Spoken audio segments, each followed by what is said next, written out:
Hello and welcome to Getting Started with dbDOSv.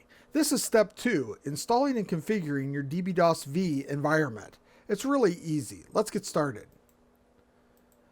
When you first download the software from dbase, you're going to have a dbDOS install.exe. You double click on that and the first thing you get is the user access control dialog. And it basically asks you, are you sure you want to trust this person to do that? It's from dbase LLC, it's DOSv, that's why you got dbDOSv, that's why you got it. So of course you're going to say yes. When that happens, the install is really easy. It starts off just as an information page that you're installing 1.0 of dbDOSv.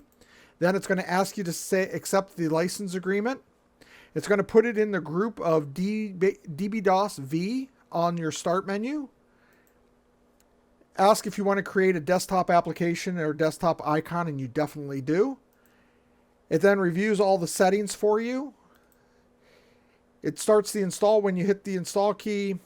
And when it's done, it asks you if you want to launch the dbDOSv environment. If you hit the finish key, the environment comes up and you're ready to start building a configuration so that you can start doing your DOS. And it's really straightforward. You point to the drive where you're located and assign a drive to it, and pretty much that's it. You're on your way. Thanks a lot. I hope this has helped you. So this is Getting Started with dbDOSv.